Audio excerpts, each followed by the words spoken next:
World News Tonight, Tinderbox on the front lines of the fight against wildfires. Parts of the country are crippled by the worst drought in half a century. Leak investigation. The government opens a criminal probe to find out who exposed the president's secret eavesdropping program. Excellent adventure. An American teenager sneaks away from his parents to make a solo journey to Iraq. He's lucky to be alive. Golden Rule. The ice skater who is so good, Congress changed the law so she can compete in the Olympics. From ABC News, this is World News Tonight. Reporting from Washington, Claire Shipman. Good evening. We begin in the bone-dry fields of the Southwest, where firefighters are trying to prevent another deadly wave of wildfires. They have made progress, though there's not much working in their favor. Dry conditions and high winds have turned thousands of acres into a tinderbox. The governor of Texas walked through some of the worst damage in his state. In Oklahoma, the fires are still burning. ABC's David Muir is in Oklahoma City tonight. The sun had not come up yet, and already firefighters were trying to knock down new wildfires in Oklahoma City. All right. This farmhouse went up in minutes. There's 3 horses in there. We got them out. Homeowners have found themselves on the front lines. From bottles of water to shovels, they're trying to stamp it out. And firefighters know the worst winds aren't even here yet. New Year's Day, we're expecting 45-mile-an-hour winds. And it's just, it's catastrophic conditions if we get a fire going. And that's just part of the problem. Much of the Southwest is in a severe drought, and meteorologists say there is still no rain in the forecast. In Oklahoma City, they're more than 12 inches below normal. In the Dallas-Fort Worth area, more than 15 inches below normal, the driest year since 1956. And with the lack of rain, the U.S. Forest Service is now at its highest level of alert, because as you can see from these blackened fields, when it's this dry, the fires spread with incredible speed. We could have a fire that would be 500 acres in 30 minutes. In Seminole, Oklahoma, 50 homes are gone. It was burning all around us. Cheryl Conger was inside her home as the 30-foot flames moved in on all sides. Her husband is on oxygen, and her neighbors knew that. They pulled out hoses to help. If it hadn't been for my neighbors across from next door to us, our house would have been gone. I think God was with us and saw us through. There are signs along Texas highways tonight warning everyone burn bans are still in effect. Authorities fear it will be a long weekend for firefighters who are already worn out. Tonight you can see some of the blackened grass here. In fact, 1,500 acres have burned behind me here in just the last 24 hours. And to help some of those exhausted firefighters, Oklahoma has asked for help tonight from neighboring states. And we're told that teams from 4 of those states are already here tonight in anticipation of what could be a very trying weekend, Claire. David Muir in Oklahoma City, thank you.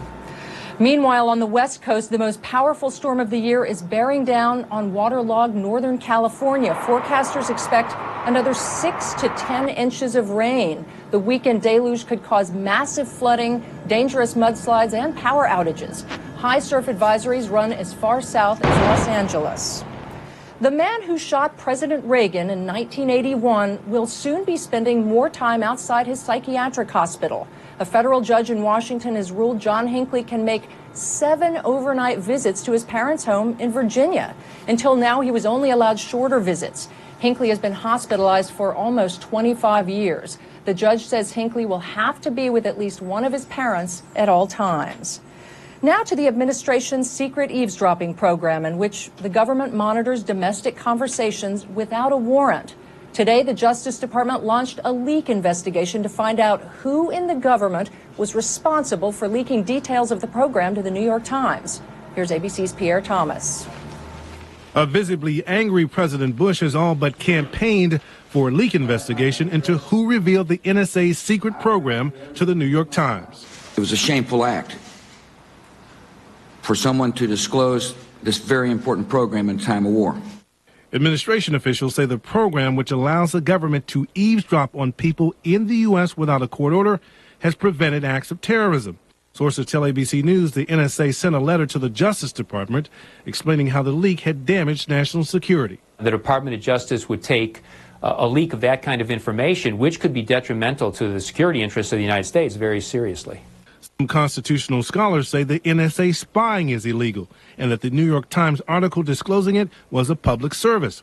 They say this investigation is retribution. On the face of it, there were two crimes committed here. One, a leak by a government official, something that happens almost every day in Washington.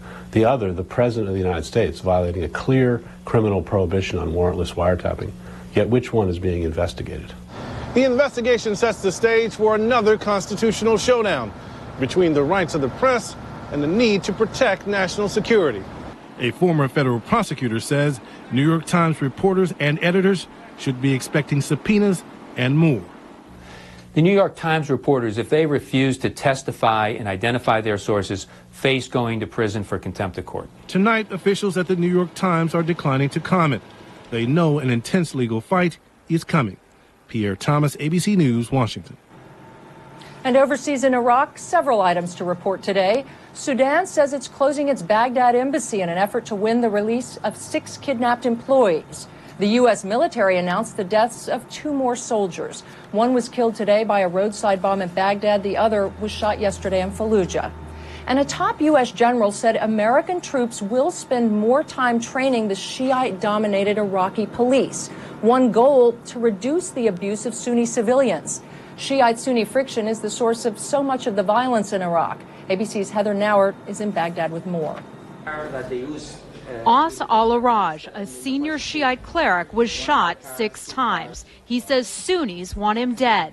It's the 3rd assassination attempt against him in 2 months. They targeted me because they do not want Iraqis to live in peace, he says. They want to ignite sectarian turbulence. Sectarian violence, Muslims killing Muslims, is a regular occurrence. Centuries of ethnic and religious hatred have been boiling over since Saddam Hussein, who kept Iraqis together by force, was toppled. In a very complex society where allegiances and loyalties go back thousands of years to tribe and family and political groups and religious groups, on any given day it might be one of those that they say is motivating them more than allegiance to the nation. Yesterday, 12 members of the Shiite family were shot to death. Police say the family had been warned by insurgents to leave their Sunni neighborhoods south of Baghdad.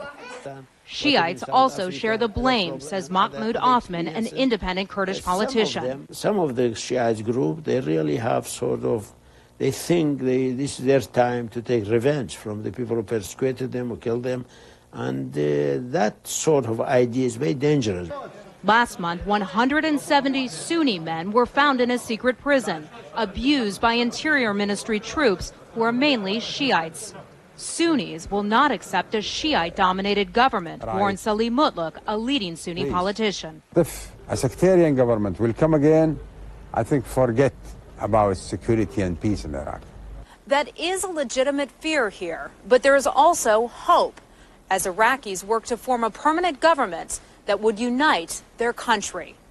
Claire? Heather Nauert in Baghdad, thank you. And the U.S. Embassy in Baghdad today repeated some old and fairly obvious warnings against unauthorized travel to Iraq by American civilians. The warnings were prompted by the amazing and dangerous adventure of a Florida teenager. He made his way on his own to Baghdad, surprising people there, not to mention his family in Fort Lauderdale. Here's ABC's Jeffrey Kaufman. The email came as a complete shock. The 16-year-old boy's note began, "Hi, Mom. I will be in Baghdad for a while. Please do not worry." I didn't know what to do. I was shaking. I went crazy for a moment. Faris Hassan was thrilled when the U.S. toppled Saddam Hussein. He was born in Florida to Iraqi parents. But his family had no idea of his plan to use his savings to spend his Christmas vacation in Baghdad. I was first absolutely scared because I knew, you turn on the news, what do you see? You see roadside bomb this, 10 Marines killed here. His travels took him from Miami to Kuwait, then by taxi to the Iraqi border, where he was turned back, then to Beirut, where it seems family friends helped him catch a flight to Baghdad. Once there, he caught a ride along the bomb-riddled airport road to downtown and checked into the Palestine Hotel. On Tuesday, the young American tourist walked into the Baghdad office of the Associated Press. A 16-year-old American high school student who doesn't speak any Arabic, it's unbelievable that he is still, that nothing happened to him. It really is. The AP reporters called the U.S. Embassy. Faris was taken into protective custody to the relative safety of the Green Zone. Faris is a top student here at Pinecrest, an exclusive Fort Lauderdale private school. It was a class journalism assignment on Iraq that inspired the boy to go see for himself. I admire him for his persistence and diligence in getting the best story, but there's a line, and I think he kind of crossed the line. Tonight, Faris Hassan is on his way home, a little more worldly, and his family can only hope a little wiser. Jeffrey Kaufman, ABC News, Fort Lauderdale. Quite a trip. And coming up on World News tonight, a closer look at the controversy over a champion Canadian ice skater who will be competing for the U.S. in the Olympics. It took an act of Congress. We'll tell you about the American soldier who witnessed the birth of his baby girl from a war zone. And Passages, remembering the lives lost this year.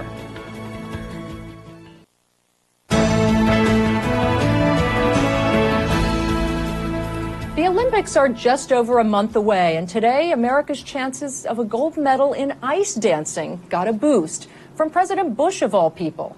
He signed a bill that allowed a champion Canadian skater to become a U.S. citizen. But is she getting special treatment? ABC's Dan Harris takes a closer look. This afternoon, Tanith Belbin and her partner, Ben Augusto, trained for the first time with confidence that she will be able to represent the U.S. in the 2006 Olympics. It certainly is the land of opportunity, at least in my case. My dreams are coming true here. I feel like this is home. The U.S. has produced many big-name individual figure skaters, but Belbin and Augusto have been enormously successful. All perfect sixes. In ice dancing, where America has long lagged behind. Tanith Belbin and Ben Augusto are that good. They may be the best U.S. ice dance team that has ever competed for the United States. Belbin was born in Canada and moved to the U.S. in 1998. She applied for citizenship 2 years later, but got caught up in a bureaucratic snafu, which would have delayed her application so that she would not have been able to compete in the Winter Games next year. The problem needed to be fixed by the end of this year. The Senate acted late last Wednesday, the president late today. I think that we can make the most of this Olympic experience. I don't think anyone will be disappointed in us. The mother of David Mitchell, one of Belbin and Augusto's competitors, actually lobbied against the legislation in letters and emails. One sports columnist said the controversy was reminiscent of the Nancy Kerrigan-Tanya Harding affair without the violence. Aside from being a window into the strife behind the sequence, this story could also have a major impact on the state of U.S. figure skating, which is in rough shape right now with stars such as Michelle Kwan and Sasha Cohen injured. Belbin and Augusto may be the best hope for a figure skating gold medal the U.S. has. But now that the politicians have done their work, the real pressure is on. Now they have to win. Dan Harris, ABC News, New York. And when we return, an American soldier, his wife, and the internet. These holidays have been happy days for online retailers. Preliminary reports show internet sales in November and December reached $18 billion, $30 billion when online auction sites are added in. And that's an increase of 30% over last year. Many, in fact, believe it's actually safer to shop online than in a store if you're worried about identity theft. For a full report, go to our Broadcast Plus website, wnt.abcnews.com. This broadcast plus more 24/7. And a welcome note from Iraq. Modern technology has helped one National Guardsman there share the birth of his daughter in Ohio. Major Mitch Gargis set up his laptop yesterday so he could see his wife through a camera in her hospital room. He watched and heard her give birth to their third child. Major Gargis has been in Iraq for 5 weeks. Yesterday, though, he said it felt as though he was right there in the room at his wife's side. When we come back, our people of the year. They're gone but left us with so much. World News Tonight and People of the Year. Brought to you by Walmart's. And finally this evening, all week long, we've been recognizing our People of the Year. Tonight, we'd like to pay tribute to some of the remarkable people we lost in 2005. They made an indelible impression on so many of us. We leave you with their images and sounds and music. What lives they lived. I'm Claire Shipman. For all of us here at ABC News, good night and a Happy New Year.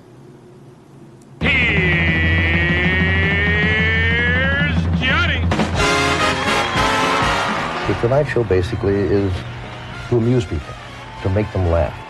You look marvelous, does he not? Look at It has been an honor and a privilege to come into your homes all these years and entertain you. I bid you a very heartfelt good night.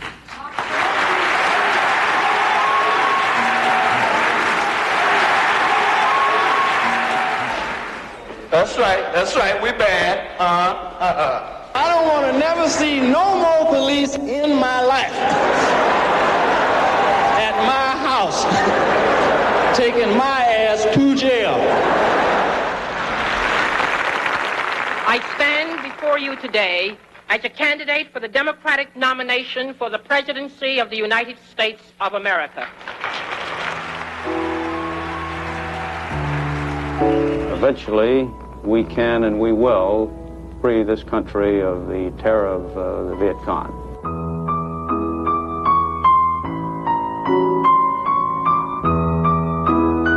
Writing is like walking through this landscape of the self, and you have to be willing to accept whatever you find there. You discover your demons aren't as big as they used to be.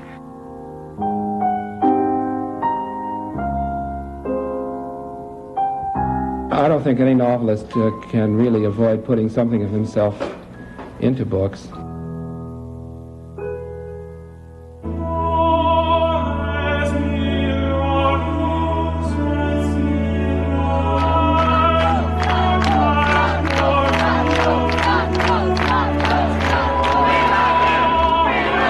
John Paul II, he loves you.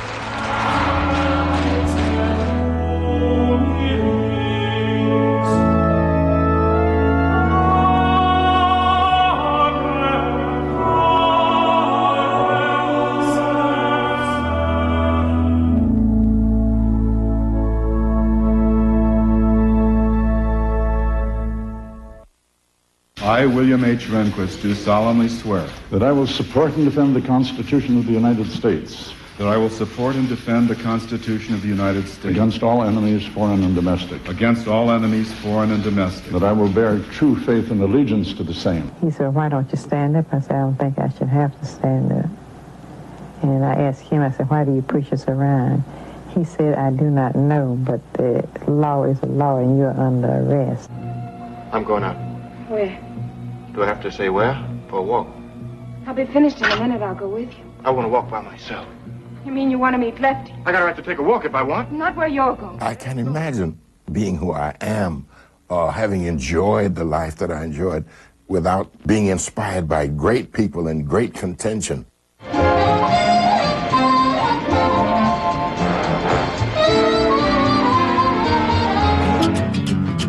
Would you like me to seduce you? What?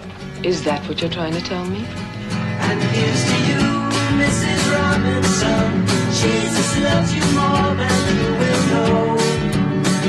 Whoa, whoa, whoa. God bless you, please, Mrs. Robinson. Heaven holds a place for those who pray. Hey, hey, hey. Hey, hey, hey.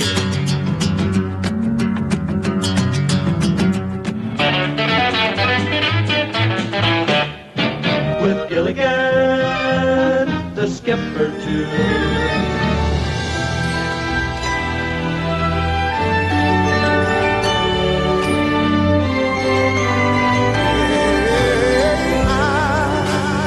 Look in your eyes, and there I see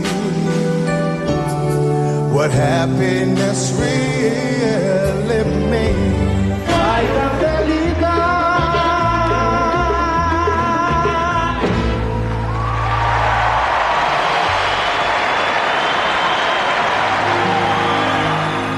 As long as I'm still in the game, I want to play for laughs, for life, for love.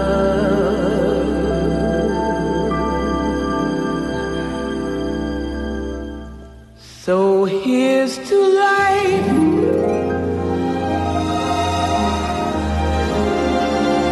and every joy it brings.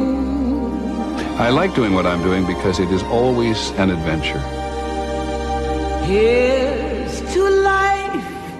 I'm always going somewhere in the country, somewhere overseas. For dreamers and their dreams.